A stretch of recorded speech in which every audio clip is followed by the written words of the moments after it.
We're going to talk about the needs identification and analysis framework, the NIAF or the NIAF. Shannon will be presenting. Shannon, are you with us? Yes, I am. Hi, welcome. Thank you very much for having me. And I would like to invite Donia, who's also worked quite a lot on this, to jump in if you feel that you have anything that you would like to add while I'm speaking. Donia, don't be shy. And so the needs identification and analysis framework is a framework that was developed by the Child Protection Area of Responsibility, which some of you in the field might refer to as the Child Protection Subcluster. And they recognized that they were facing challenges. Their field colleagues, coordinators, and IMOs were facing challenges in evidence-based decision-making at the cluster level, which is strategic decision-making. And the main challenges that they were facing were that they were launching child protection rapid assessments, which were very resource-heavy and time-consuming. They were collecting a lot of data that was not being used. There was a lack of clarity in terms of the roles and responsibilities in strategic decision-making between the coordinators and the information officers and the partners within the cluster. They were not using secondary data sources to the extent that they could have been using them.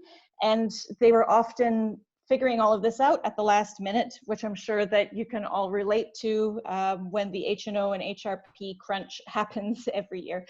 And so the needs identification and analysis framework was started to try to address some of these issues.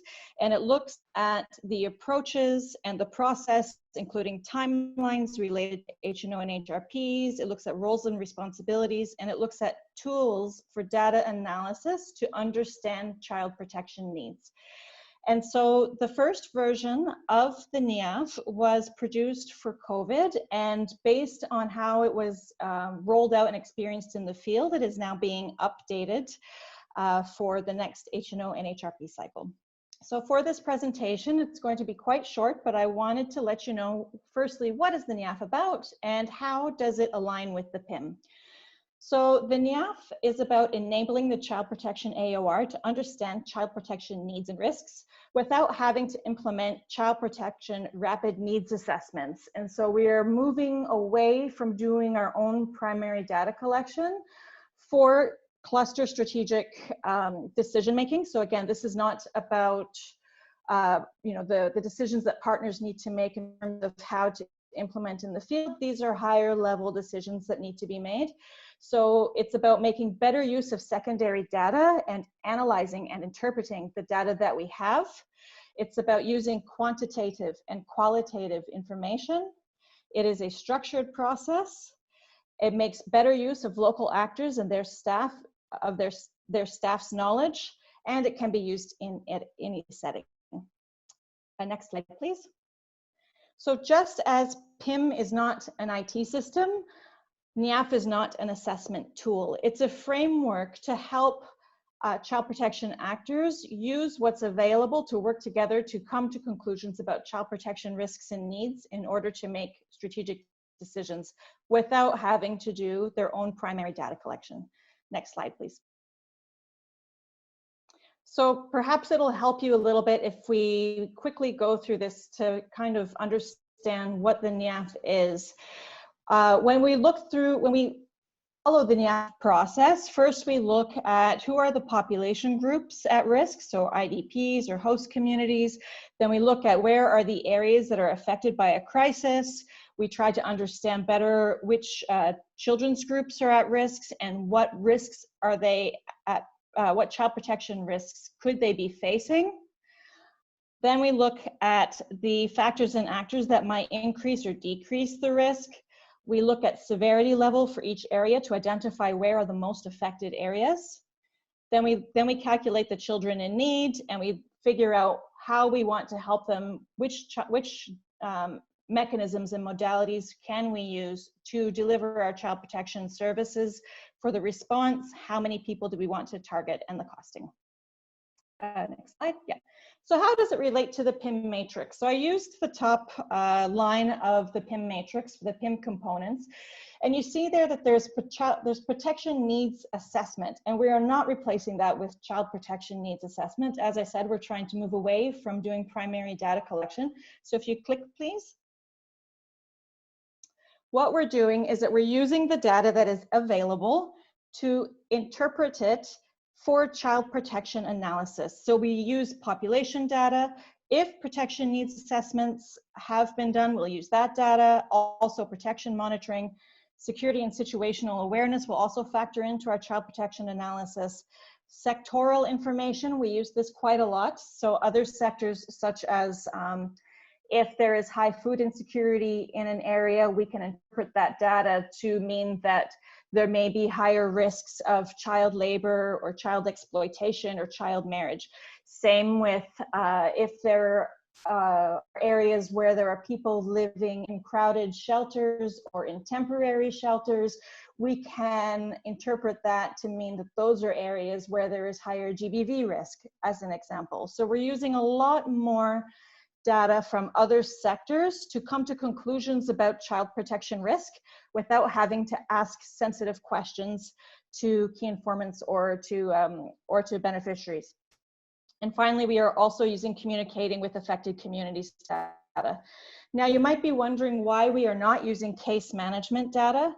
We might use it just to say, qualitatively, we know that these are issues because they have been raised to our partners, but we would never quantify case management data. And the reason for that is that we cannot say that there is this many people who've been affected by sexual violence, for example, based on our case management data, because case management data only provides information on the beneficiaries of that service. It does not tell us how many people have been affected, and it does not tell us about people who've been affected in places where we have no partners. Protection response monitoring, again, here we might use information about the 4W to complement with other sources in order to do a mapping of available services, but we'll pretty much limit it to that type of information for our child protection analysis. Next slide, please. So the NIAF steps and the PIM process. Firstly, I'll go through the NIAF steps. So the first step is to identify decisions and information needs. And if you click, please. This is where the PIM process mostly fits. And it very much follows the same process that the PIM is following. In terms, we're recommending people to first identify what decisions that you need to make. Then what information do you need in order to make those decisions? Where is there existing data? Do we already have that information available? And where are the gaps? And to work from there. We don't go into the process of, okay, this is how you launch your own data collection methodology, because we're moving away from that. But we will go into the process of, okay, so we've identified data gaps or information gaps. Who can we work with to obtain this data? So it might be, for example, with DTM, or it might be with the MSNA. But the point is that we want to identify early what we need, so that once we need to do our assessments for the H&O and HRP cycle, we have that data available and we're not scrambling at the last minute. Then the rest of the NIAF, oh, sorry, can you go back? The rest of the NIAF cycle is how do we use that data? What is the process on how we work together to come to conclusions that we need to make for strategic decision making? So the second step is to describe the child protection issues, the priority population groups, and how the impact of risks, how they impact different population groups. The third step is to understand where are the most affected areas. So that's where our severity score comes in. This is where we will calculate the number of children in need and people in need. Number 4 is to envision the change. So this is to discuss the response priorities. What does the community prioritize? What will our exit strategy be?